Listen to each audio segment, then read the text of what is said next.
마켓포인트 시간입니다. MBN골드 백인현 매니저 함께하겠습니다. 안녕하세요. 안녕하세요.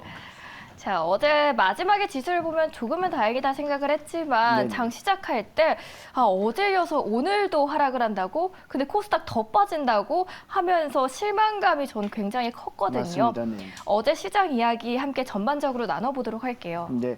어제 장 초반만 해도 이제 국내 증시는 낙폭을 키워가는 그런 모습이었는데 10시 반을 기점으로 중국 제조업 PMI가 예상보다 잘 나오면서 10시 반을 기점으로 반등에 성공하는 모습이었습니다. 그리고 정부가 앞서 말씀드렸듯이 반도체 세액 공제 방안을 최대 25%까지 상향한다라는 방침이 나오면서 반도체 소부장 관련 종목들이 오랜만에 반등하는 모습이었고요. 하지만 이게 확정된 건 아닙니다. 2월달 임시 국회를 통과해야 되기 때문에 확정된 것은 아니다라는 점 참고하시기 바라고요. 그리고 계속해서 웹툰, 웹소설 관련 종목들이 상승세를 보이고 있고, 그리고 로봇축 같은 경우는 삼성전자가 레인보우 로보틱스의 3자 매정 유상 증자에 참여하는 이슈도 있고, 그리고 이제 곧 CS2023이 개최되면서 로봇주들이 레인보우 로보틱스를 대장주로 나머지 로보티즈라든지 그 외의 종목들도 상승하는 모습을 보였고요. 그리고 제가 지난번에 한번 언급드렸는데 중국에서 이제 중국발 입국자들에 대한 PCR 전면 실시 이슈 때문에 최근 리오프닝 관련 종목들, 뭐 예를 들면 여행항공주라든지 그리고 외국인 카지노, 그리고 면세점, 백화점 관련 종목들이 조정을 받았는데 어제 같은 경우는 오히려 일부 종목들은 반등에 성공하기도 했습니다. 그래서 리오프닝 관련 종목들이 단기적으로는 조정을 받았지만 추세적으로는 다시 반등하는지 여부 여러분들 체크하셔야 될 것 같고요. 그리고 오늘은 뉴욕 증시 관련 종목 관련 이슈도 잠깐 언급을 해드려야 될 것 같은데 오늘 새벽에 마감된 뉴욕 증시 같은 경우는 테슬라 그리고 리비안 같은 이제 전기차 관련 종목들이 급락했습니다. 사실 전기차 관련 종목들이 급락했던 이유는 바로 테슬라의 4분기 인도량이 예상보다는 잘 안 나왔기 때문인데요. 보통 테슬라 같은 경우는 분기 인도량이 발표되면 한 약 3, 4주 후에 실적이 발표되는데 3분기 같은 경우도 인도량 발표가 예상보다 잘 못 나왔고, 그리고 3, 4주 후에 발표된 실적도 생각보다 못 나왔습니다. 그래서 이번에 4분기 인도량이 예상보다 못 나오면서 투자자들의 투매가 쏟아진 것 같고요. 사실 이 뉴스는 어제 우리 국내 증시 장 전에 발표된 뉴스인데 관련해서 이제 우리 2차 전지 관련 종목들이 일단 조정을 받았습니다. 어제 같은 경우는. 근데 오늘 한 번 더 조정을 받는지 여부도 한번 체크를 하셔야 될 것 같습니다. 하지만 테슬라 이슈를 제외하고는 생각보다는 조금 뉴욕 증시는 선방했다라고 보시면 될 것 같습니다. 방금 테슬라 이야기를 해주셨잖아요. 네. 테슬라 오늘장에서 너무 많이 빠지고 맞습니다. 버티지 못한 애플마저도 주르륵 내려왔습니다. 네. 그래서 사실 오늘장에서 2차 전지 갖고 계신 분들 많이 불안하실 것 같거든요. 오늘장 대응을 어떻게 보면 좋을지 일단 여쭤볼게요. 2차 전지 관련 종목들이 어제도 좀 빠졌습니다. 국내 증시가 반등을 했지만 2차 전지 관련 종목들은 좀 빠진 상태였고, 오늘 또 만약에 개파락 크게 해서 출발을 한다면 사실 보유하고 계신 분들은 사실 손절하기가 쉽지 않은 구간입니다. 일단 올해 2차 전지 관련 종목들은 기본적으로 이제 성장은 하는 기업이기 때문에 지금 상황에서 손절하는 거는 좋은 전략이 아니라고 보고요. 만약에 지금까지 손절을 못 하셨다면 좀 장기적으로 한 1, 2년 정도 장기적으로 좀 보시는 게 좀 좋지 않을까 보고 있습니다.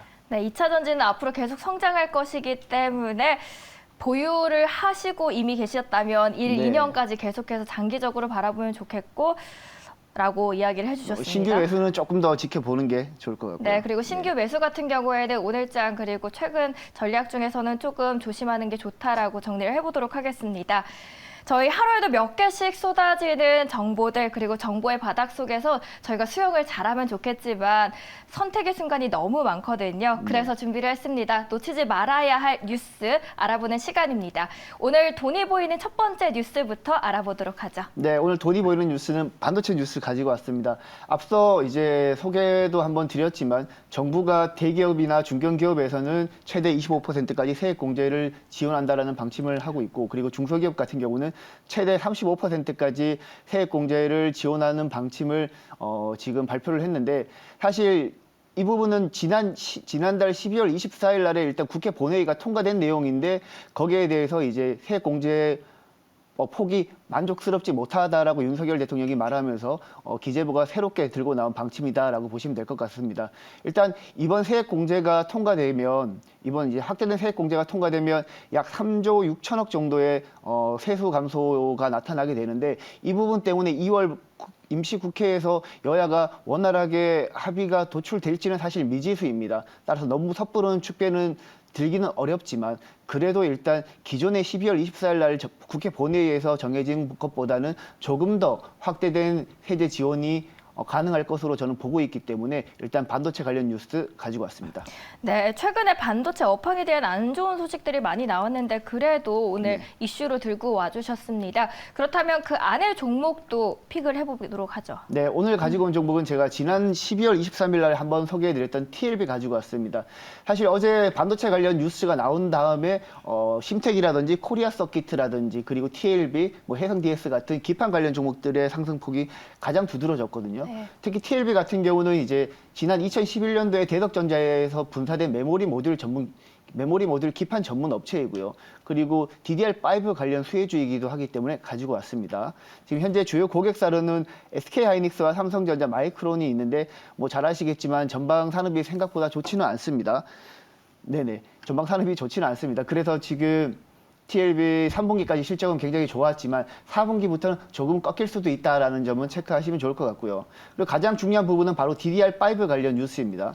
지금 AMD 같은 경우는 DDR5를 지원하는 서버용 CPU를 지난해 11월 달에 출시를 했지만 인텔 같은 경우는 사파이어 레피즈를 이번 달 10일 날에 발표를 합니다. 그리고 본격적인 양산은 5월 달부터 양산이 되기 때문에 TLB의 기판 매출도 5월 달을 기점으로 가파르게 상승할 가능성이 매우 높다고 보고 있고요. 그리고 지난 2020년부터는 반도체 후공정 검사 장비용 기판을 제조하고 있는데 이게 오히려 메모리 모듈 기판보다 마진율이 굉장히 좋다고 합니다.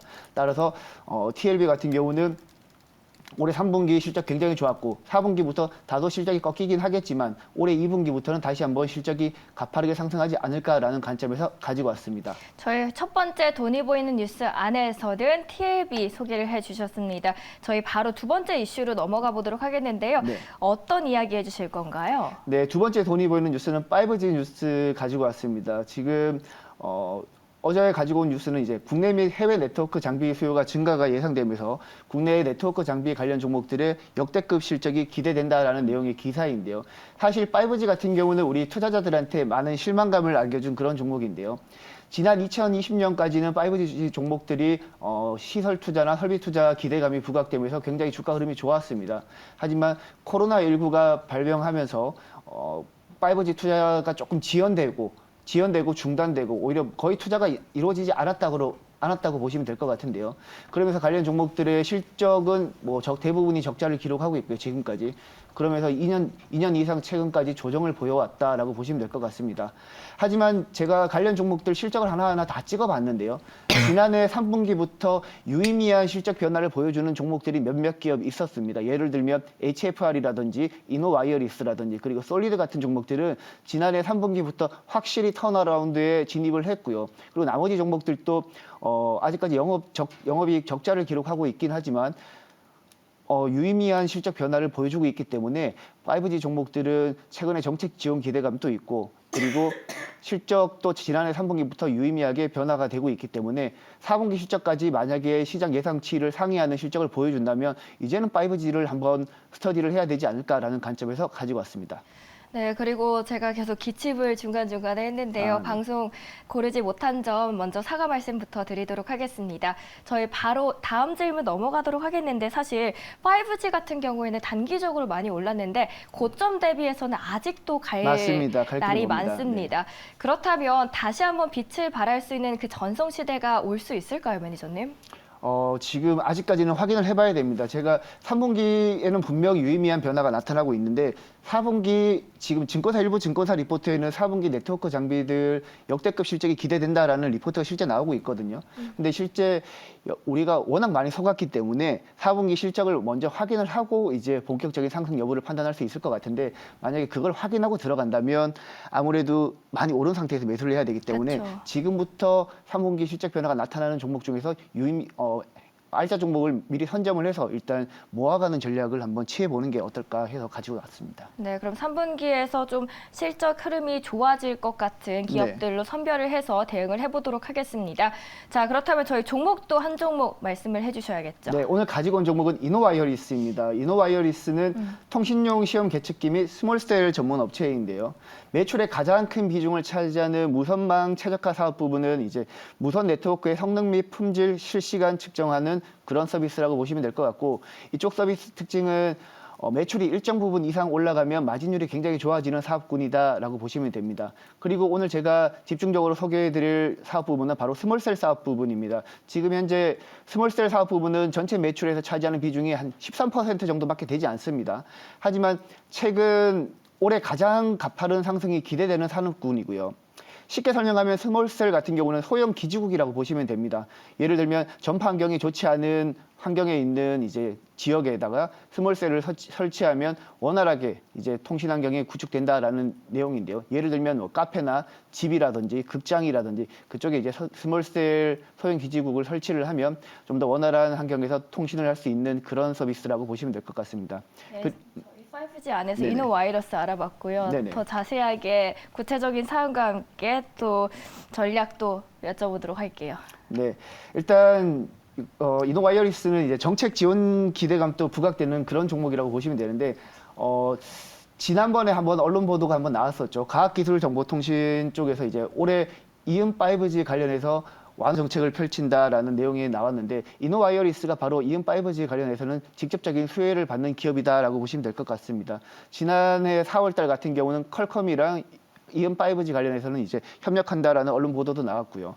그리고 3분기 실적도 굉장히 잘 나왔죠. 지금 영업이익이 77억 원 흑자 전환을 했습니다. 그리고 4분기에는 지금보다 더 잘 나올 가능성이 높다라는 언론 증권사 리포트도 나온 만큼 이노와이어리스는 지금부터 한번 관심을 가지고 접근하시면 좋을 것 같고, 차트 보시면서 제가 간단하게 매매 전략도 한번 살펴보도록 하겠습니다. 지금 9월 30일 날 22,900원을 저점으로 지금 21선을 타고 안정적인 상승세를 보여주고 있는데요. 상대적으로 최근 주가 조정장에서도 견조한 흐름을 보였습니다. 바로 4분기에 대한 실적 기대감 때문으로 저는 판단을 하고 있는데요.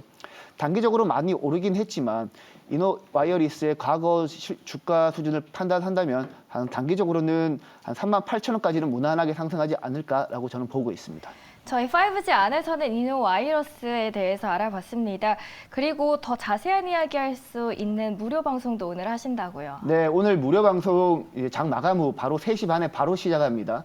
오늘 같은 경우는 이제 5G 관련해서 집중적으로 한번 교육을 해드릴 예정이고요. 만약에 평소에 5G 관련해서 궁금하신 분이 이제 궁금한 점이 많으셨다면 이번 무료 방송 꼭 오셔가지고 저와 함께 5G 관련해서 한번 스터디를 해보시기 바랍니다. 네, 5G에 대해서 궁금하신 분들께서는 집중적으로 다뤄드린다고 하니까요. 꼭 참고해 주시길 바라겠습니다. 지금까지 마켓포인트 시간이었고요. MBN골드 백인현 매니저 함께했습니다. 오늘 말씀 감사합니다. 감사합니다.